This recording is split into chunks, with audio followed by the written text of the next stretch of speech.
الله الرحمن الرحيم.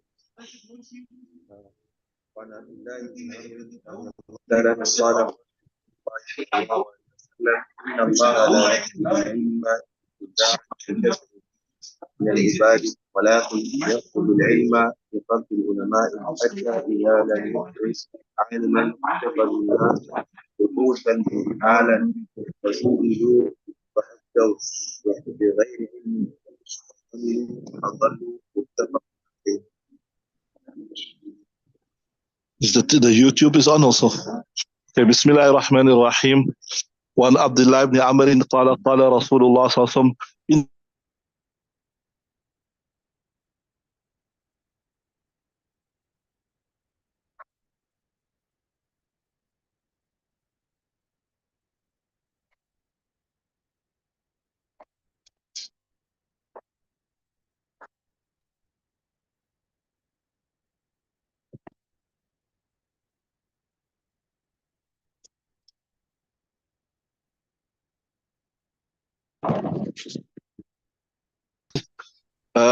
narrated the authority of Abdullah ibn Amr, he said that Rasulullah sallallahu alaihi wasallam said, verily Allah Ta'ala will not just once of snatch knowledge.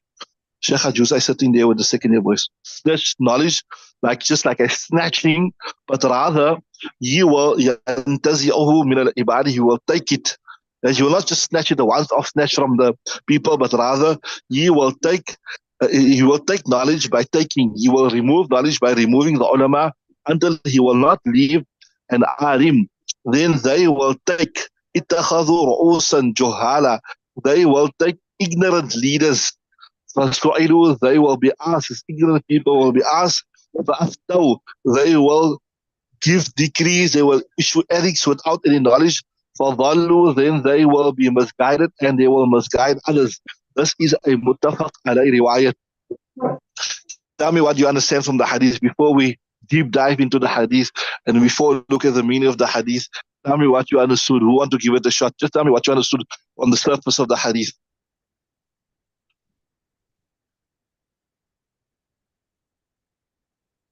Tell me, I give you a minute, just go over, tell me what you understood.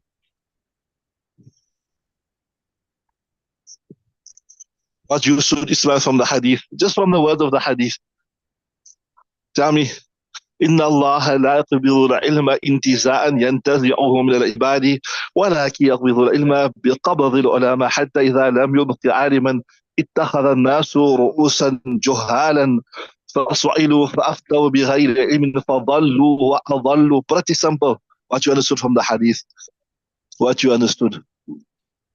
Ismail, what you understood. Come, it's pretty simple. By now you must be able to, from the translation, I'm not asking you explanation, I'm just asking you a basic translation, what you understood. Understood nothing. What you understood.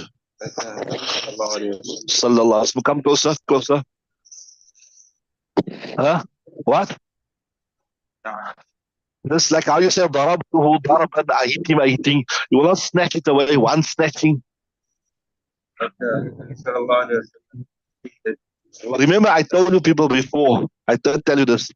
You must be able to read it properly, translate it, and then just give a basic understanding of the hadith without going deep diving, just a basic understanding. That at least you must be able to do. Right? Allah subhanahu wa ta'ala speaks. It has listed by that replaces like that means like intisa'am min al-ibad, you not just grab it from the people, right? But you take it by removing. Yeah, so what you understood from that basic explanation, what you understood? It's about basic, what you understood.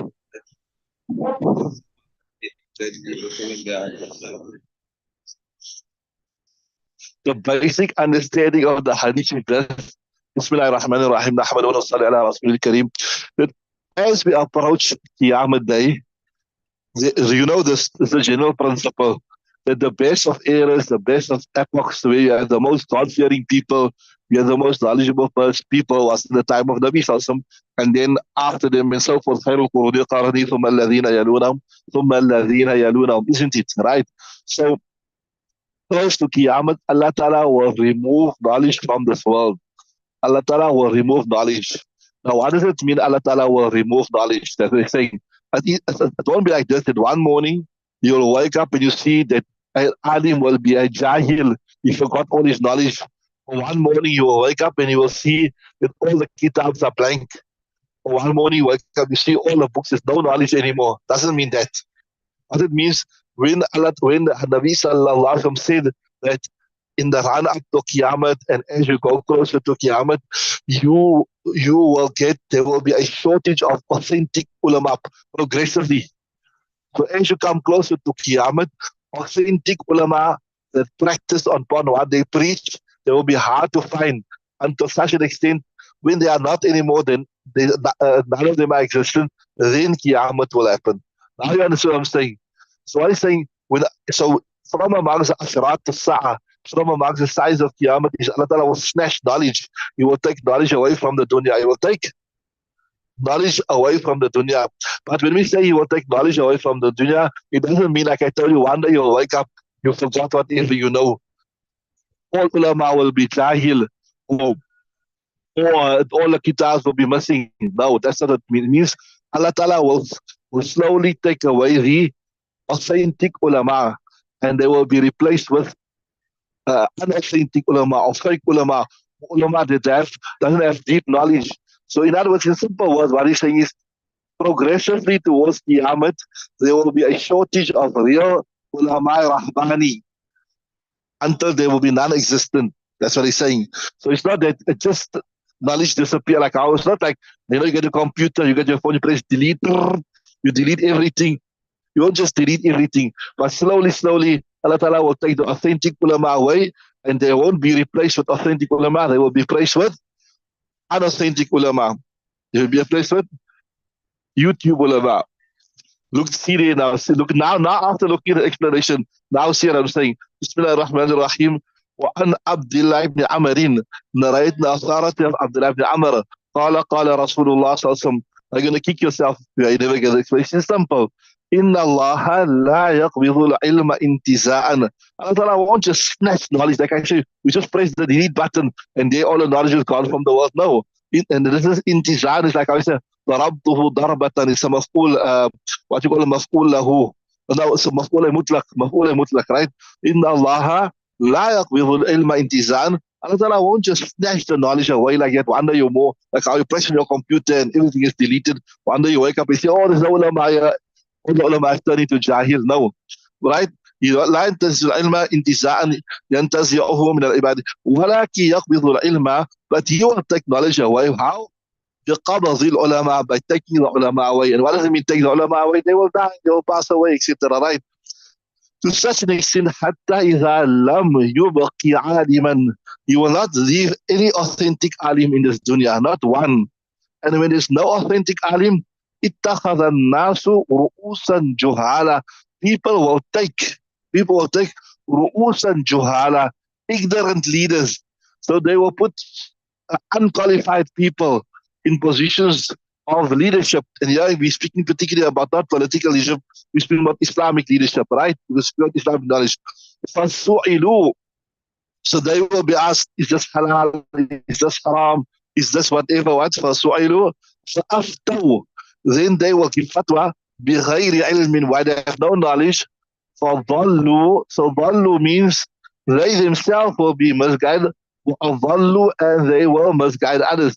مُتَّفَقٌ عَلَيْهِ riwayat, and this is muttafaq alayhi riwayat. So now you got it. So the relevance of this hadith with the bab, remember we're discussing here, what are we discussing? We're discussing the chapter of knowledge.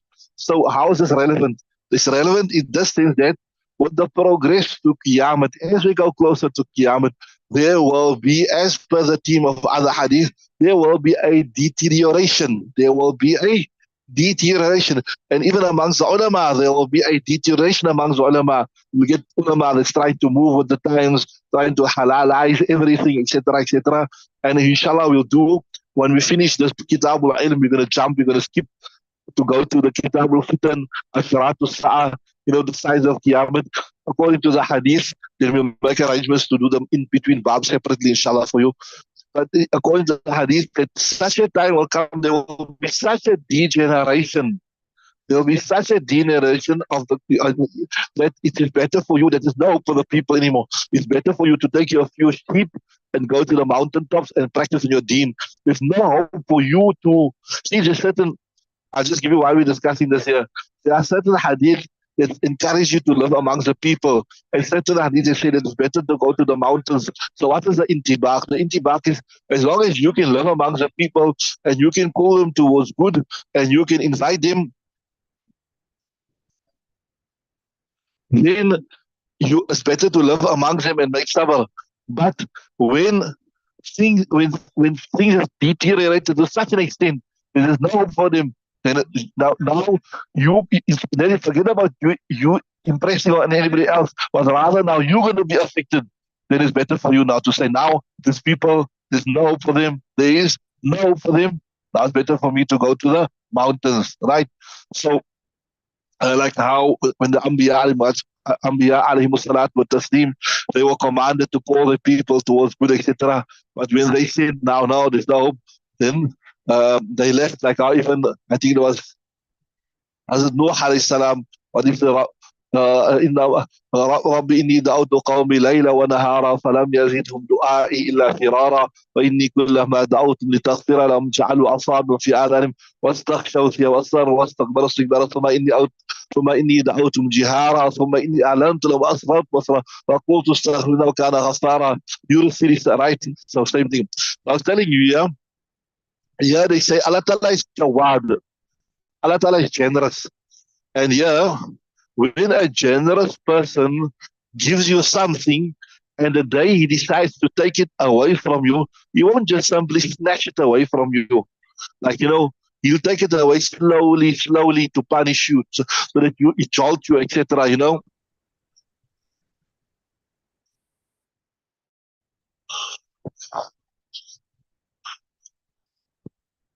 So same thing, Allah Ta'ala won't just snatch away, make all ulama die one time, or just, as I say, like a delete button. Just, you take it slowly, slowly.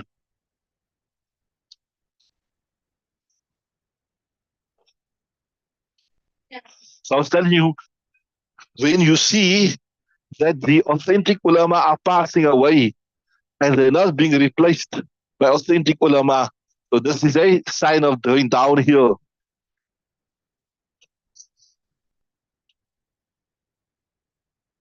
So to such an extent, when there will be no more authentic ulama, most of the authentic ulama will be replaced with unauthentic ulama. And because they are obviously not guided, they're not well grounded in the Islamic sciences, they don't know usul al-fiqh, they don't know usul al-shashi, they don't know al-wajhiz, nothing. So when they are asked, they won't be able to give the proper fatwa. They are they are, you should say, misguided, and they will misguide other people. So interesting here, if you look at this here in the Ibarat, اتخذ الناس رؤوسا جهالا.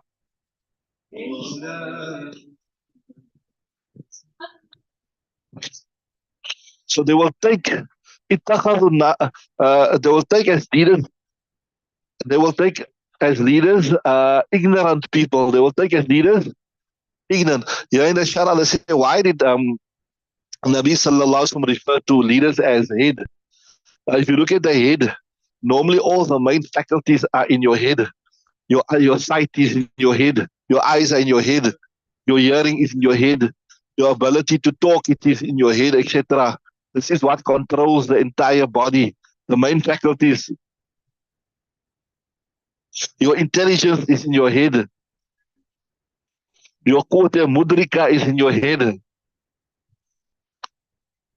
That's so like how your head controls your body, like how your head, it controls the rest of the body. That is supposed to be the Islamic leaders. They're supposed to guide, show the way, etc.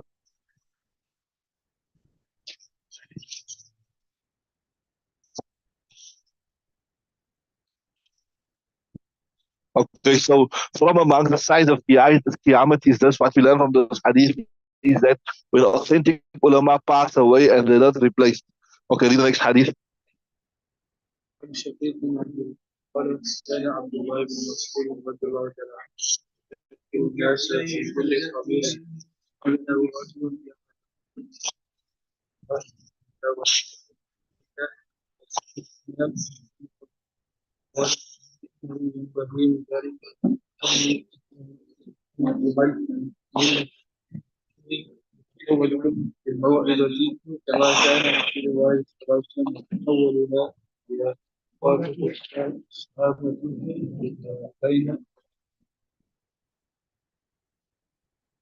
Right. Bismillah. Interesting, very interesting hadith here.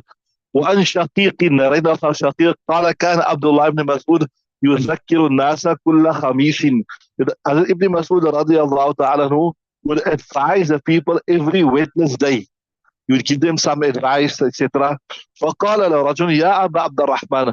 أبا عبد الرحمن, he was a tabi, he said لو وددت, I'd like أنك ذكرتنا في كل يوم. If you can give us advice every single day, he was a very learned scholar, he was a faqih, a jurist. قال أما إنه يمنعني من ذلك أني أكره أن أملكم. إن verily يمنع من ذلك أني, so this أني أكره is the fire, right? So أني أكره أن أملكم, that I dislike, that I will bore you. That prevents me from that. You understood that? So in other words, I would love to give you advice every day, share with you the pearls and the gems of Nabi sallallahu alaihi wasallam, but I don't want to bore you. I don't want you to bore you. That's, remember, أني أكره أن أملكم, that I dislike, that I will bore you. يعني يمنعني, prevent me من ذلك, from that, from advising every day. وإني أتخولكم بالموعظة, I consider you with my advice كما كان رسول الله صلى الله عليه وسلم يتخولنا, like how Nabi used to consider us مخافة السامة علينا, out of fear of boring us. متفق عليه, and this is a متفق عليه رواية. I told you, as a Shaqiq here, he was a tabi'i. And obviously he was desirous of learning from Ibn Mas'ud. Ibn Mas'ud, one of the fuqaha, one of the juriscont of this ummah. So he was asking Ibn Mas'ud, can't you give us more advice? Like, give us more of your time. So Ibn Mas'ud said, no, I don't want to do that, because I don't want to bore you. I don't want to bore you and cause you to have nafrat for this deen.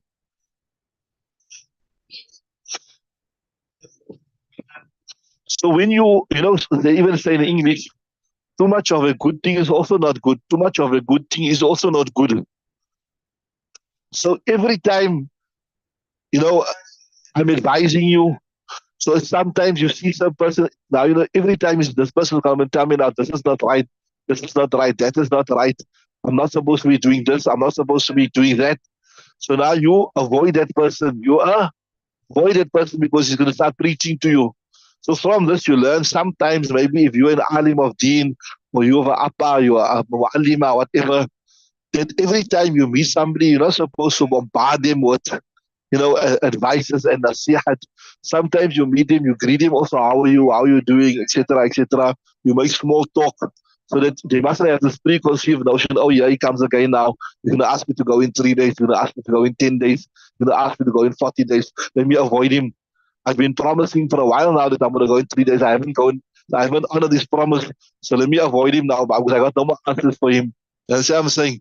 So sometimes if you're doing in your alim of deen, or maybe even you're doing the words of dawat in tabligh, you meet the guy and speak about something else. Don't only speak about that, because he's going to think now, he's going to ask me again now to go in Jamaat, so I rather don't meet him. He's going to ask me to go here. He's going to ask me to do that. So from this, you also learn that you shouldn't be, from this you learn something important. You shouldn't be giving people an overdose of nasihat, especially when they're not ready to accept it. You need to look at the environment where you are. Are the people ready to? Now people want to, nowadays people, they have a new fashion. Whenever they're having a wedding, then in the wedding they must have a Molana to give a talk, all that type of thing. So it's now trendy. You must have a kirat, some must read. So sometimes they have, in a wedding, they have a big wedding. The ladies are without their scarves, even they are sitting without, and now they want a kirat, and now they want a talk. when the guy started the Quran, you see the ladies, they're taking the plates, they're putting on their head, covering their open hair out of respect for the Quran. So the point I'm trying to make is you, as an alim of deen, also you must weigh up and see at this point in people, are people ready to receive my message? At this point in time, are they ready to accept Nasihat? Don't force Nasihat down their throats when they're not ready, because you're going to create a dislike for it. Because I'm saying that environment of a wedding environment or maybe any other environment, people are in a jovial mood, they're laughing, they're talking, their minds are not in tune now to the accept advice, etc. So now you're going to force advice down their throat, etc. So they're going to say, oh, they're going to just listen for the sake of listening, and they're going to be bored, etc. You understand what I'm saying? Like I told you, there's Farsi Persian, Mocha Shahnaz, Meher Shahnaz, Murdam Shahnaz. An intelligent person, when he says, he recognizes what is the right person, he recognizes what is the right time, he recognizes what is the right opportunity. It's just you can tell him to come and sit here. You told him to come and sit here, those boys. So all of these type of things, you have to be cognizant of this alim. See, as Ibn Masud, he was not ready. Yes, you'll say, no, but to give advice is a good thing. It's a very good thing. You listen to the Quran, you listen to the Surah. But when that advice is going to create nafrat, that person is not going to be interested, etc. That person say, oh, yeah, here we go again. Then, so that's all things that you have to recognize. This is why the ulama always explain, they say, huh? So where Mala Rashid supposed to be now?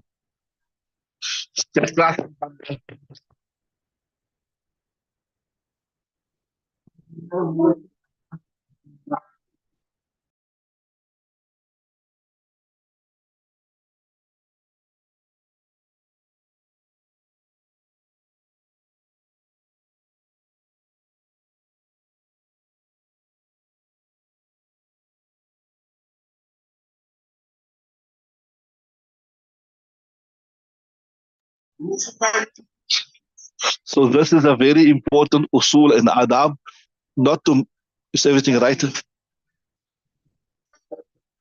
Not to bore people and not to tire people.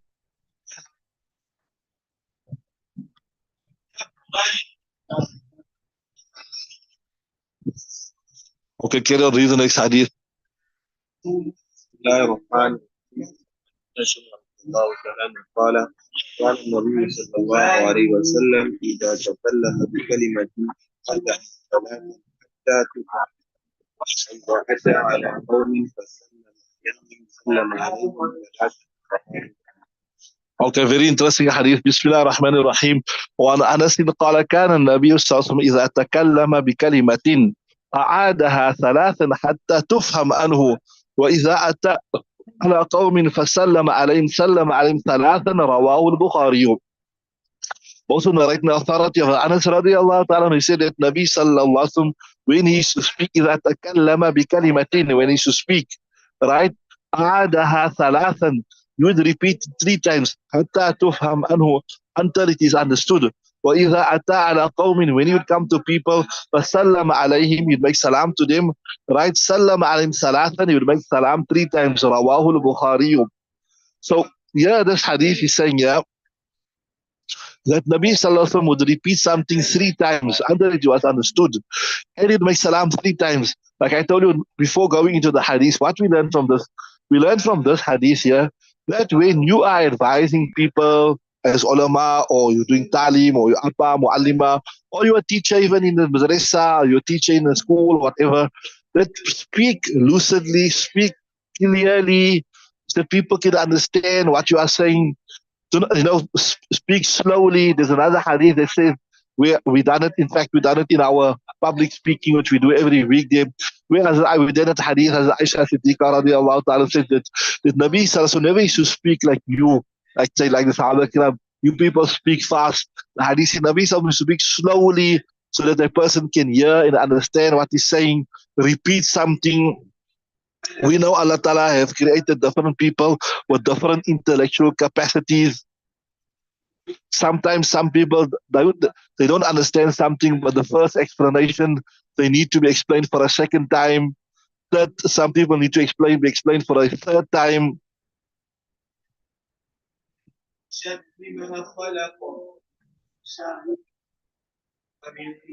So especially when it's something of importance,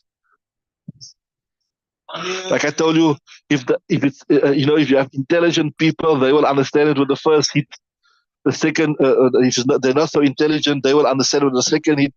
The weaker students will understand it with the third hit, with the third time.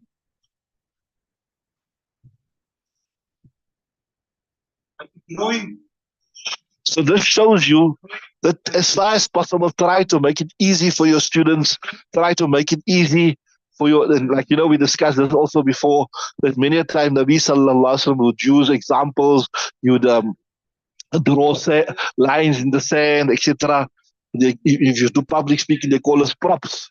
You don't rely only on the verbal message, but you use external aids to get your message across. In today's day and age, maybe you use projectors, you use whatever slides, and just making salam 3 times. Maybe there was a big group, so at one time making salam to this part of the group, second time making salam to the other part of the group, making salam to the other part of the group, making sure everybody can hear his salam.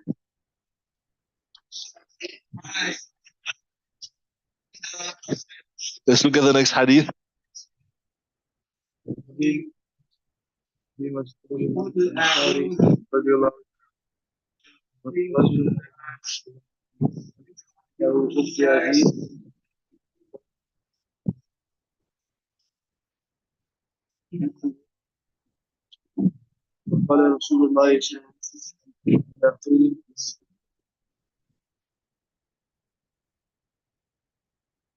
Okay, Bismillah ar-Rahman ar-Rahim. وعن أبي مسعود الأنصاري قال جاء رجل إلى النبي صلى الله عليه وسلم فقال إنه أبدئ بي فاحملني فقال ما عندي فقال رجل يا رسول الله أنا أدل على ما يحمله فقال رسول الله صلى الله عليه وسلم من دل على خير فله أجر فله مثل أجر فاعله رواه مسلم. What أبدئ means? Right now, Authority of Mas'ud is Ansari. He said once a person came to Nabi Sallallahu Alaihi Wasallam and he said, Ubdi'a bi. What does Ubdi'a mean? What? Loud? Huh? Yeah, so Ubdi'a means like how we say I'm immobile. I've been made immobile. I've got no transport. Obviously those days they would use animals to travel. So my animal has uh, been incapacitated. Maybe it's hurt or it's sick, whatever. Ubdi'a anni. فأحملني فأحملني, so mount me on another animal. فقال ما عندي. So at this point in time, I got nothing to help you, right? So another person, فقال رجل, there was another person there, أنا أدل على ما يحمله يا رسول الله صلى الله عليه وسلم. I can point him to somebody who will help him. يحمله, حمل يحمله means will give him something to ride, right? فقال رسول الله صلى الله عليه وسلم من دل على خير فله مثل أجر فاعل. That person who points towards good, then for him will be the reward of the one who does it. رواه مسلم. I told you the word أبدأ يبدأ إبعاد, like أفعل يفعل, أدخل يدخل إدخال.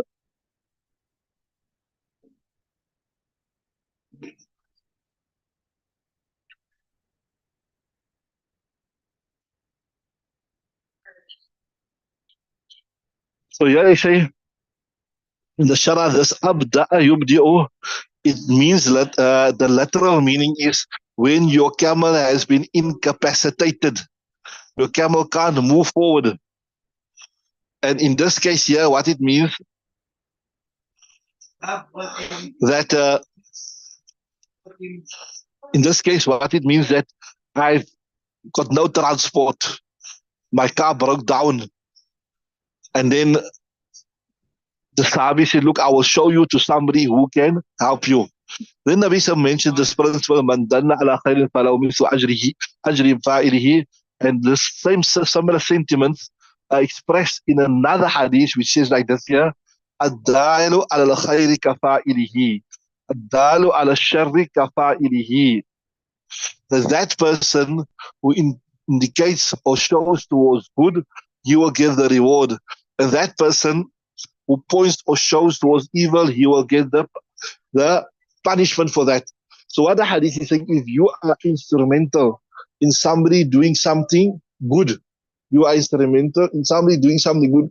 So you told him, somebody, let's go to the masjid, let's fast tomorrow, let's go out in Jamaat, let's go out in jihad. Or you encourage somebody to go to the madrasa.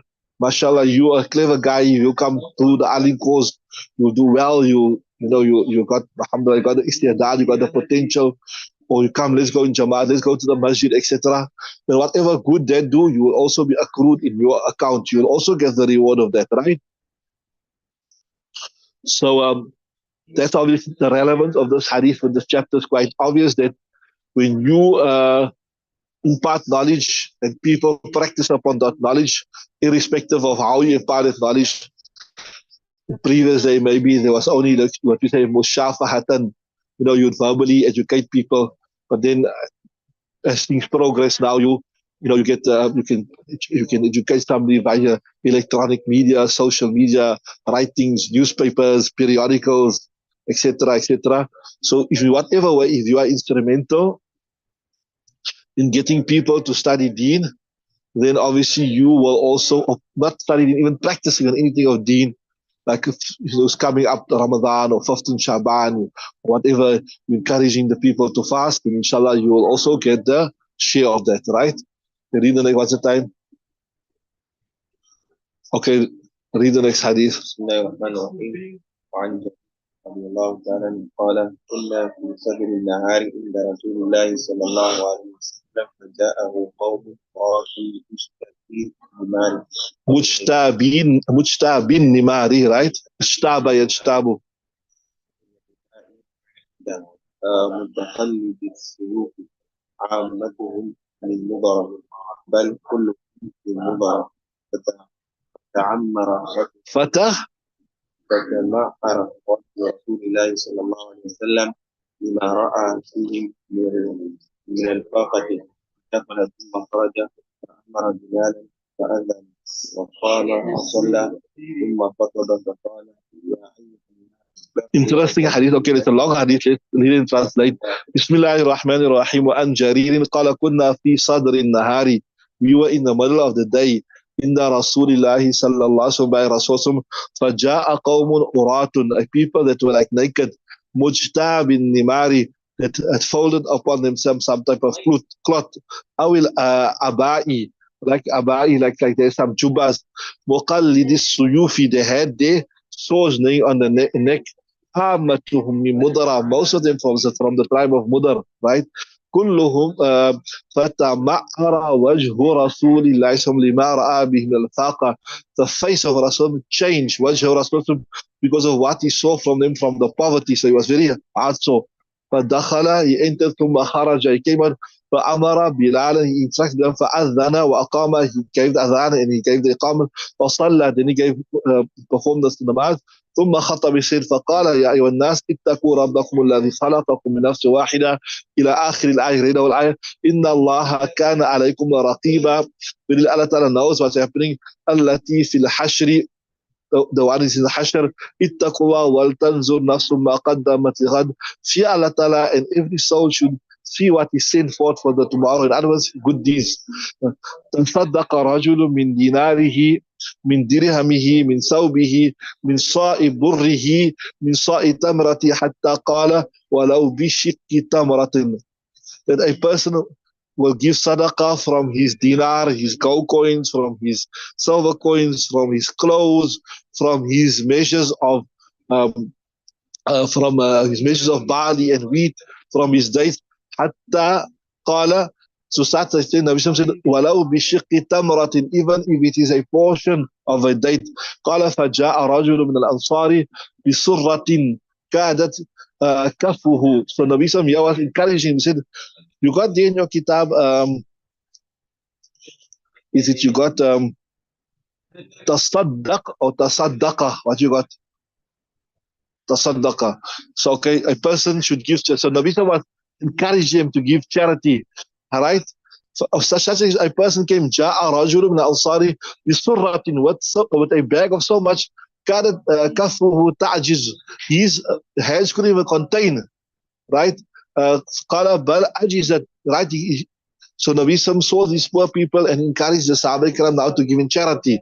And then the one Sahaba came with so much, his hand was full, he couldn't even, the one Sahaba came with so much. ثم تتابع الناس, people came in droves. حتى رأيت قومين من طعام وثياب. I saw two heaps of food and clothes. حتى رأيت وجه رسول الله صلى الله عليه وسلم يتهلل.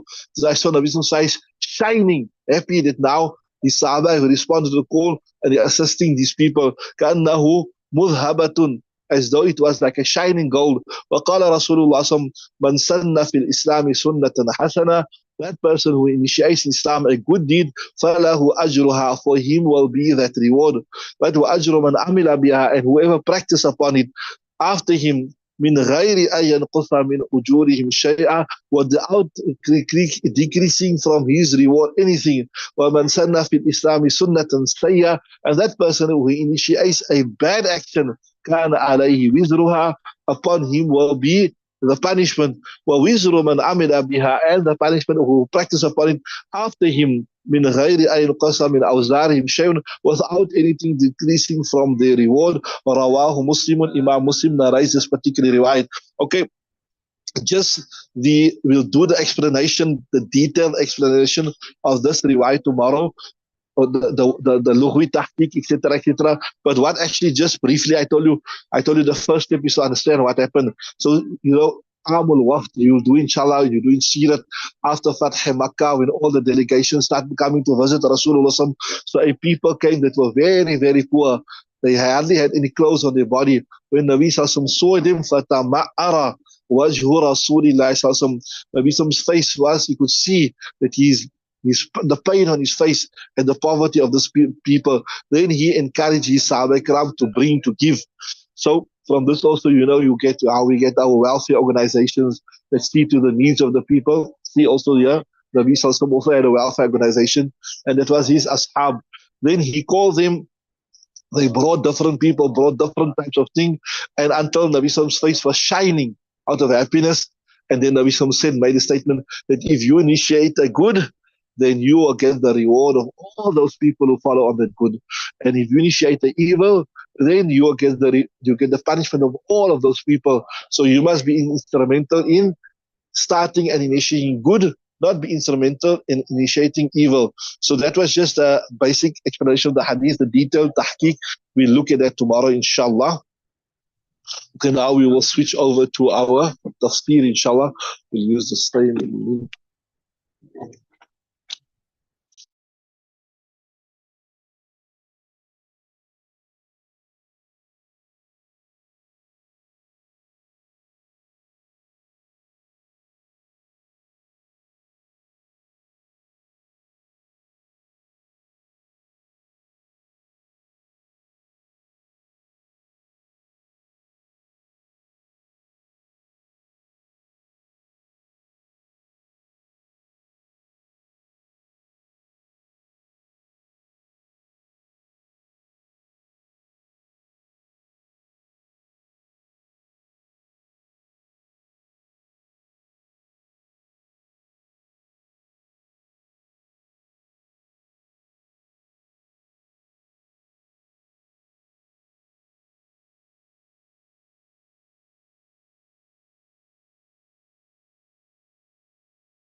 Okay, Bismillahir Rahmanir Rahim.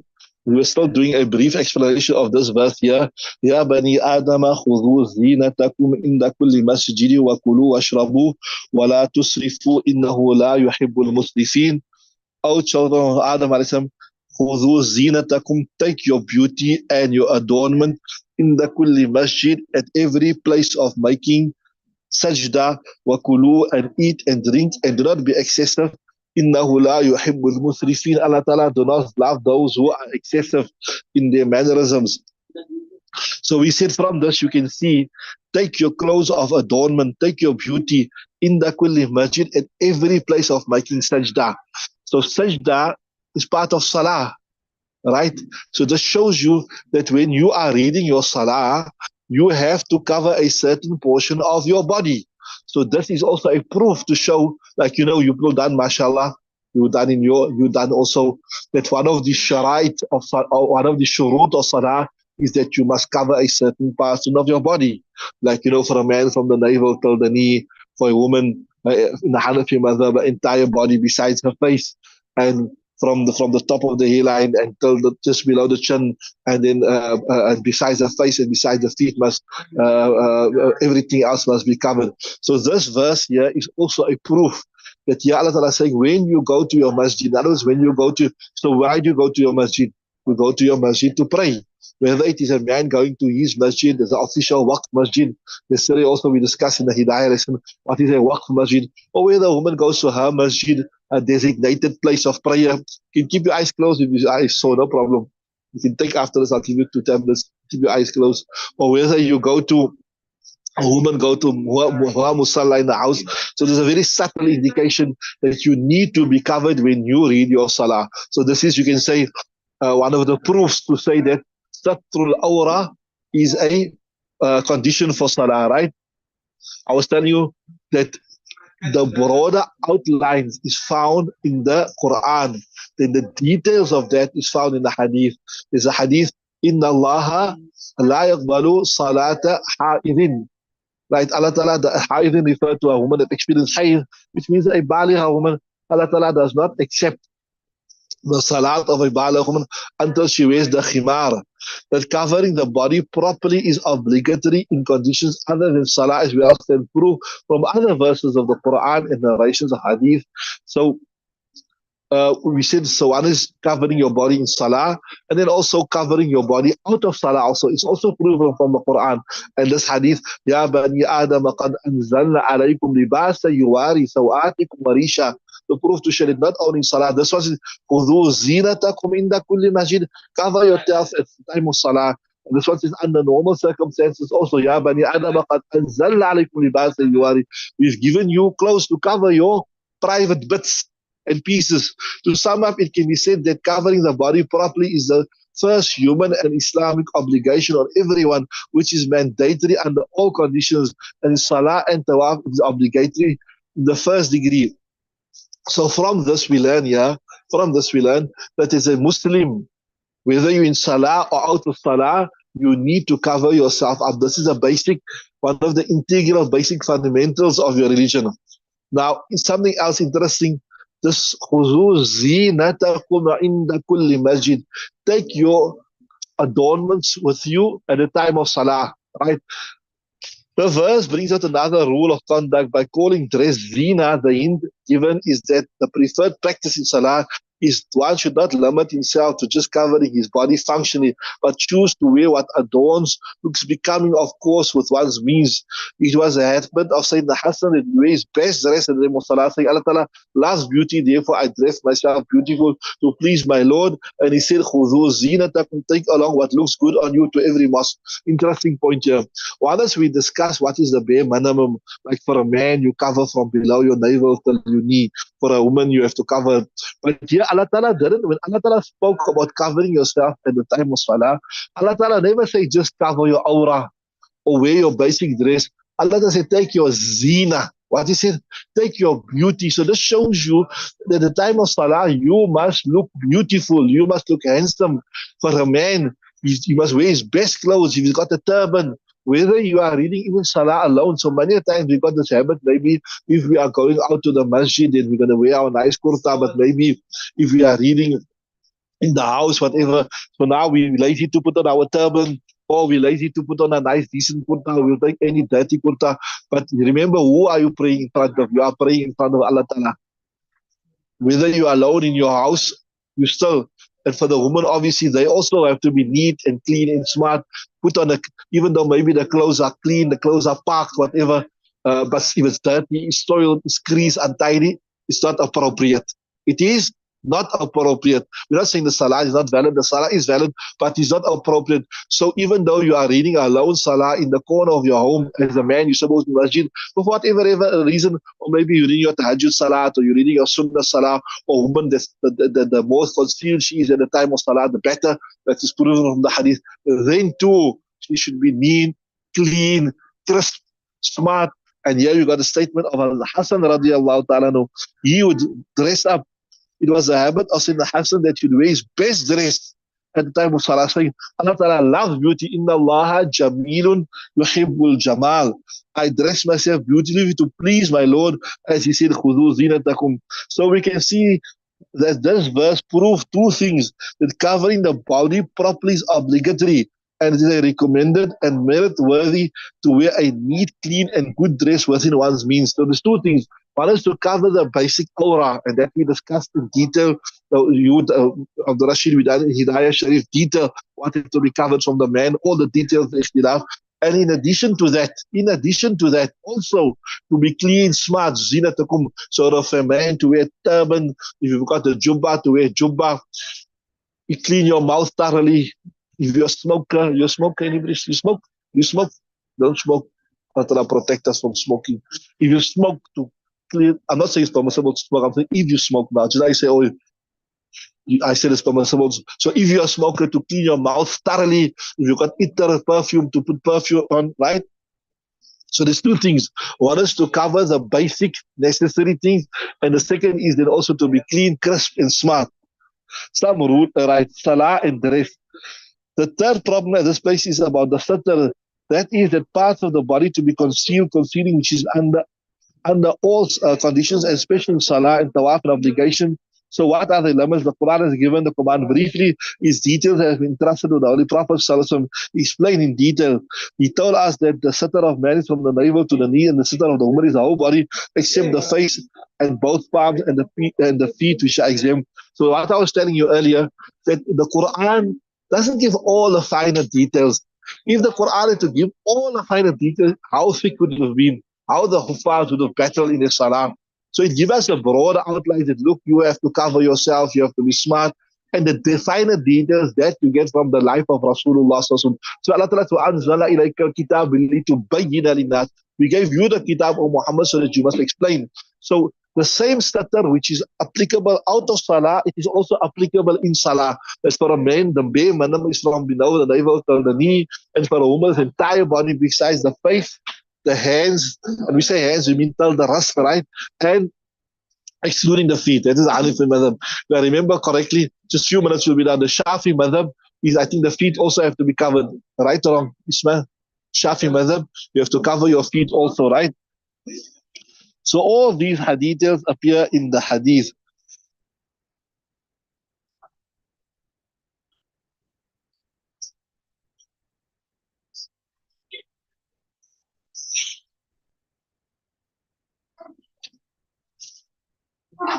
Okay, they got some more details here, but I won't go into the details. I gave you briefly. The next part of the hadith, كُلُوا وَاشْرَبُوا وَلَا تُسْرِفُوا. Now, to begin with, eating and drinking is obligatory on everyone from the point of view of the Sharia as well. If anyone abandons eating and drinking despite having the ability to do so to the limit that he dies or becomes too weak even to fulfill what's obligatory upon him, then this person shall be sinning and committing a crime in the sight of Allah Ta'ala. So look, Allah Ta'ala has created man with the natural need for him to drink, to eat, for him to remain in this dunya, for him to do his ibadat. So that is so interesting, Masla, you got here to eat and drink to the extent that you remain alive. This is a shar'i farad, is obligation. So you cannot, now just came to my mind now, recently there had this hunger strikes. There was, I think, some places where they got some problems, and even in the Muslim world, it happens where people undergo hunger strikes. They deprive themselves of food and drink, to protest actions against the government. So if you understood, here he's saying it is necessary to start to eat and drink to the extent that you keep yourself alive. From that, you understand it is not permissible to undergo a hunger strike. Hunger strike will not be permissible. One ruling to Jews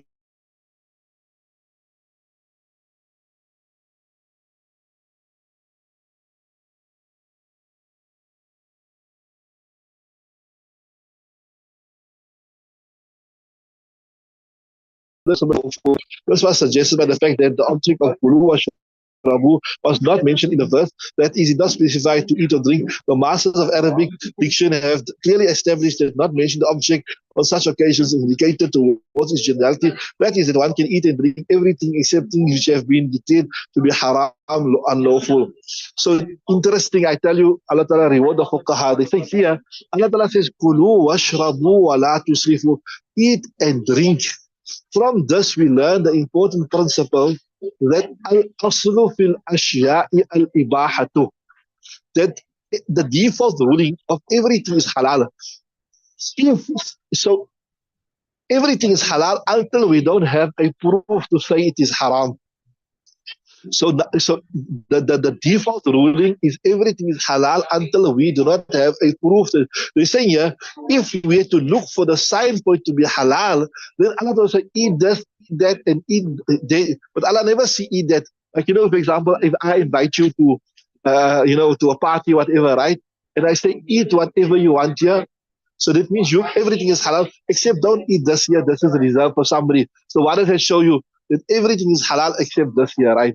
But if I say eat of this, eat of this, eat of this, that means you must only eat of that and you must eat of the other things. You understood what I'm saying? So the fact that I say eat whatever you want to, that shows you everything is halal until you do not have a proof to say what is haram. So from this hadith, from this verse, interesting, you learn the fiqh principle, al-aslu fil ashya'i al-ibaha, that the default ruling with regards to all things is that they are halal until we not have a proof from the hadith to say this is haram, or from the Quran to say this is haram.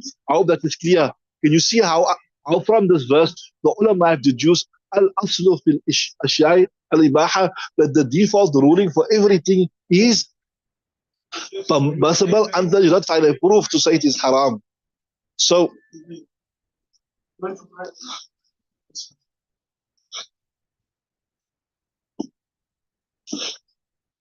here Allah Ta'ala says, so we learn from this first thing, we understand that to eat all the halal things, to live, to keep yourself alive, it is not only permissible, but it is compulsory. To starve you to death, to go unto a hunger strike, it is not permissible. But Allah Ta'ala, as is all practice, Allah Ta'ala, advise us not to transgress the limits, not to go overboard. So one explanation of do not go overboard would mean do not go overboard, do not go from the halal things to the haram things. Enjoy whatever, that's one meaning. Wala tusrifu means enjoy all the halal things, but do not go to the haram things. You understood that? That's one explanation. So there's enough halal. There is enough halal. There's no one need to. How many types of animals? Sheep, goat, lamb, turkey. So many things Allah Ta'ala has made halal. What is the need for you to eat pork? What is the need for you to eat a monkey? What is the need for you to eat a crocodile? Whatever. You understood that?